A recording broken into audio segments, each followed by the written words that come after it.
So hello friends, this is Amresh Kumar and welcome to our YouTube channel Keep Learning with Amresh Kumar. Dear friends, in this video we will discuss second last question of the chapter number 13 of solid geometry. BSc first semester exam के लिए बेटा most important है ये chapter. तो यहाँ पे हम second last question कर रहे हैं केस 4। केस 4 में क्या करना है बेटा, आपने देखो गिवन क्वेश्चन है prove that surface represented by this equation represents an ellipsoid of revolution the squares of whose semi axis are 2 to 1/2 and the axis of rotation ये बताना आपने x+1 = y-1 = z+2 ये प्रूव करके दिखाना है।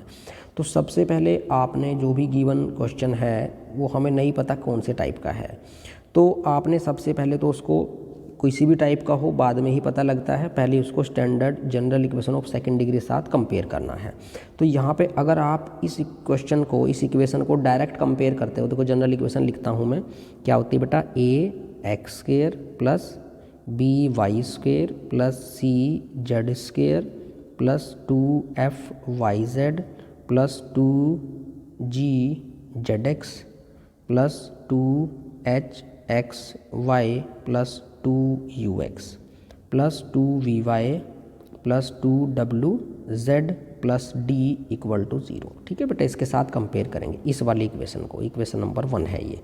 तो a आपका 1 है, b आपका 1 है, c आपका 1 है। ठीक है, लेकिन जब हम y z का कोफिशिएंट की बात करते हैं तो यहाँ पे y z कोफिशिएंट 1 है और यहाँ पे y z कोफिशिएंट 2f है। तो जब 2f को 1 के इक्वल रखोगे तो f की वैल्यू 1/2 आएगी यहाँ से।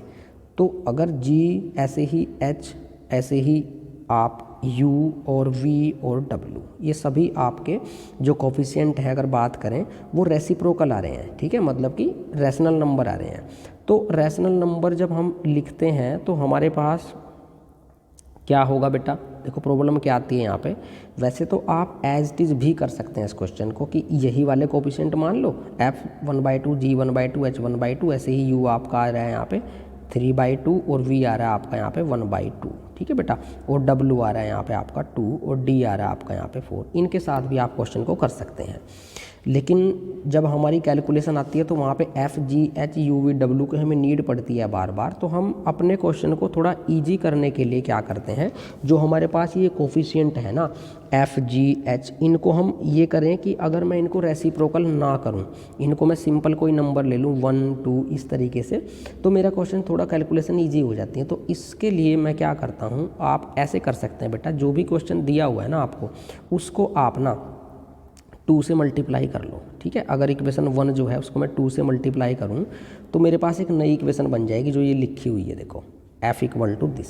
ठीक है, 2x² 2y²। क्यों किया ये, क्योंकि इससे क्या होगा, अब कंपेयर करो इसके साथ, देखो a 2 आएगा, b भी 2 है बेटा और c भी 2 है। अब देखो f कितना बन गया, अब f तो 1 बन गया ना, क्योंकि 2yz का कोफिशिएंट 2 और यहाँ yz का कोफिशिएंट 2f, तो 2f = 2 मतलब f आ गया 1। ऐसे ही g भी आ गया, ऐसे ही h भी आ गया, मतलब सारे जो कोफिशिएंट है वो आपके एक नेचुरल नंबर हो गए या पॉजिटिव इंटीजर हो गए या नेगेटिव इंटीजर हो गए, मतलब कंप्लीट नंबर हो गए, कंप्लीट इंटीग्रल टाइप नंबर हो गए, रैशनल नंबर नहीं रहा। अब कैलकुलेशन ईजी हो जाएगी। ऐसे इस क्वेश्चन को हम करेंगे। ठीक है बेटा, सभी वैल्यूज़ निकाल ली हमने। f कितना है, 1 है, g भी हमारा 1 आएगा बेटा, h भी हमारा 1 आएगा।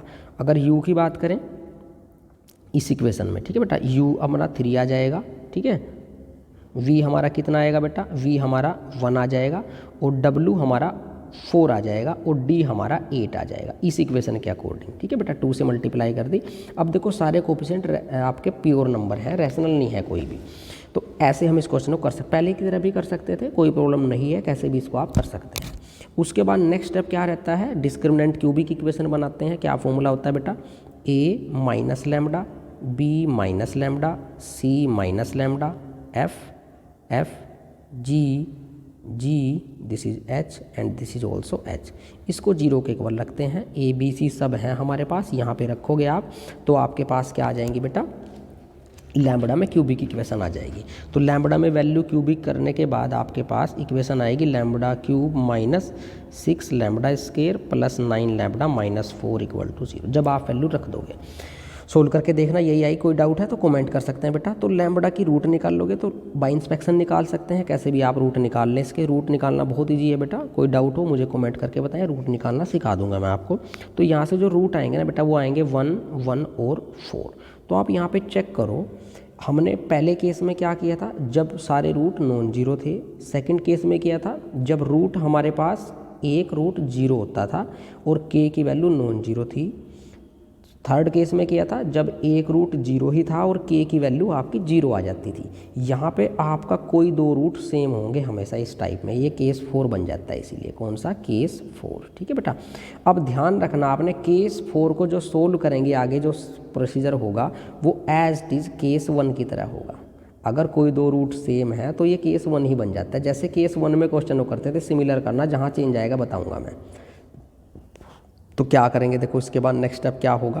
क्या करते थे, वहाँ पे सेंटर निकालते थे, यहाँ पे भी सेंटर निकाल लेंगे। Del F by del X एक equation, del F by del Y 0 के इक्वल रखेंगे। यहाँ से सेकंड इक्वेशन, और बेटा del F by del z करेंगे, वहाँ से आपकी थर्ड इक्वेशन आ जाएगी।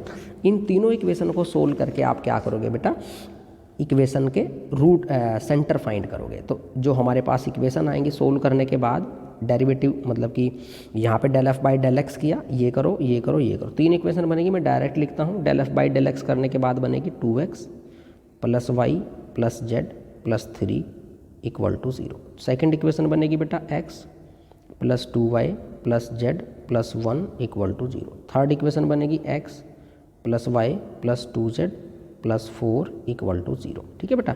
इन तीनों इक्वेशन को आपने सोल्व करना है। ठीक है।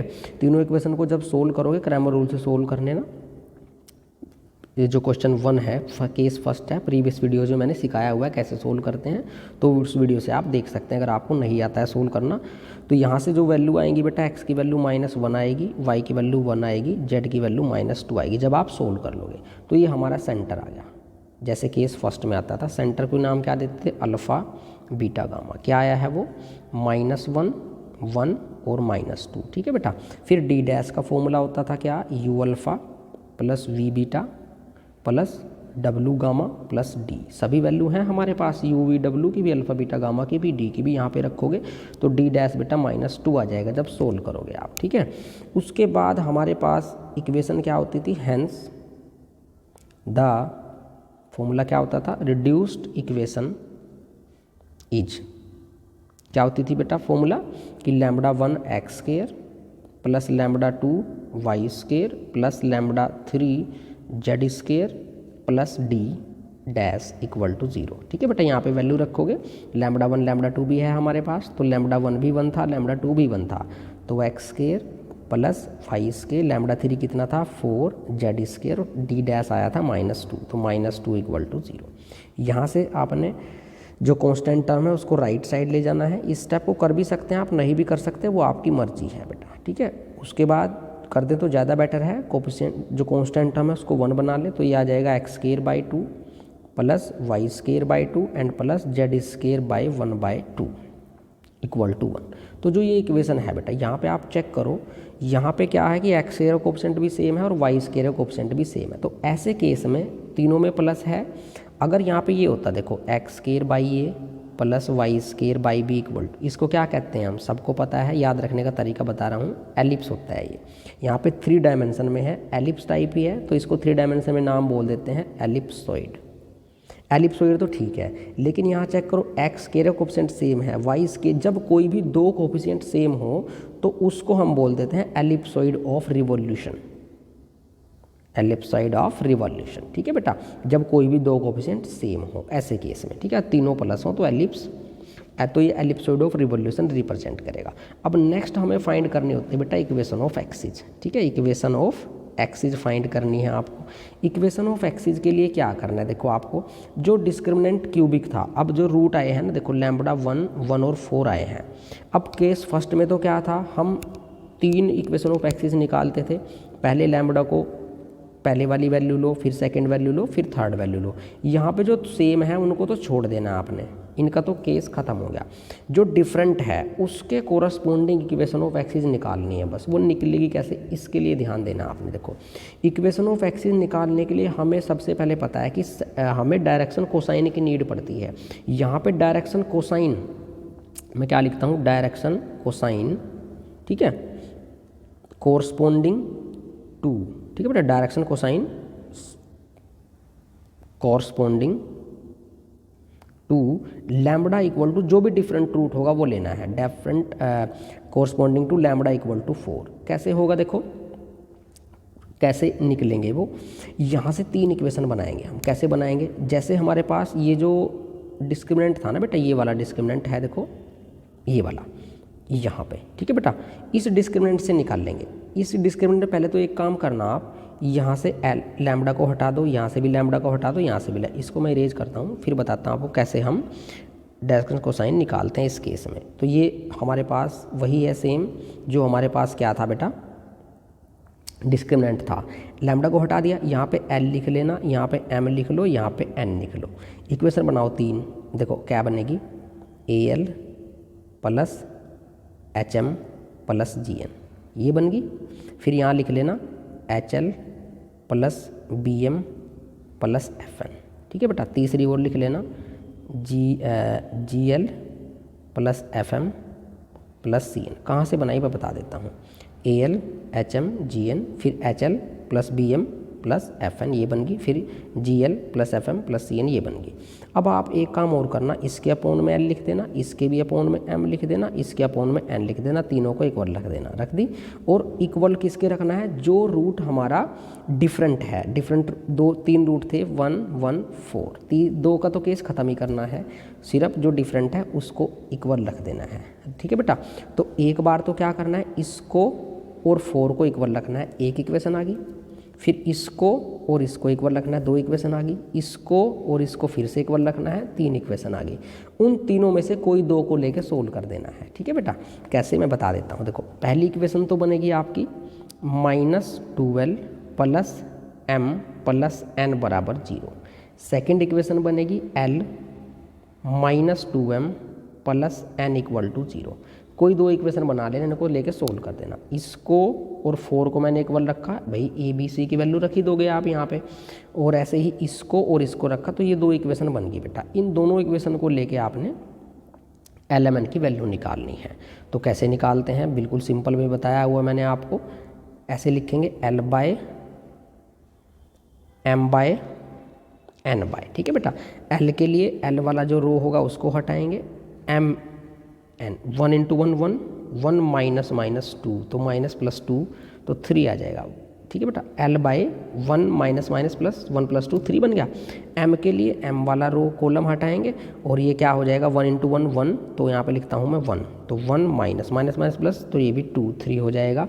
ऐसे ही N के लिए N वाला कॉलम हटाएंगे, ये वाला क्या बन जाएगा, माइनस माइनस प्लस 2 2 जा 4 और माइनस 1 3, तो ये आ गया L बाय 3 M बाय 3 और बेटा N बाय 3, ठीक है।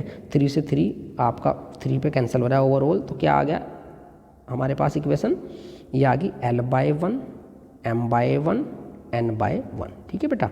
आप इसको किसके इक्वल रखते हो, 1 by square root of 1 square 1 plus 1 square 1 plus 1 square 1, तो ये आ गया 1 बाय √3। तो इसको इसके इक्वल रखोगे L आ गया, इसको इसके इक्वल रखोगे M आ जाएगा, इसको इसके इक्वल रखोगे तो N आ जाएगा। तो बेटा डायरेक्शन कोसाइन भी आ गया हमारे पास। फिर इक्वेशन ऑफ एक्सिस क्या होती है हमारी, फॉर्मूला क्या होता है, देखो x minus alpha by l, y minus beta by m plus z minus gamma by n, ठीक है बेटा। ये हमारे पास क्या होती है, equation of axis. Alpha beta gamma भी है, एल एम एन हमने निकाल ही लिया अभी, तो ये इक्वेशन ऑफ एक्सिस आ जाएगी हमारे पास, ठीक है बेटा। इसके बाद हमारे पास इस चैप्टर में लास्ट केस बचता है, उसको हम नेक्स्ट वीडियो में डिस्कस करेंगे बेटा। वीडियो कैसी लगी कमेंट करके बताएं, और अच्छी लगी है तो लाइक करके जरूर जाएं यार, और चैनल पर नए हैं तो चैनल को सब्सक्राइब कर लें। मिलेंगे नेक्स्ट वीडियो बेटा, तब तक के लिए जय हिंद जय Bharat and thank you so much.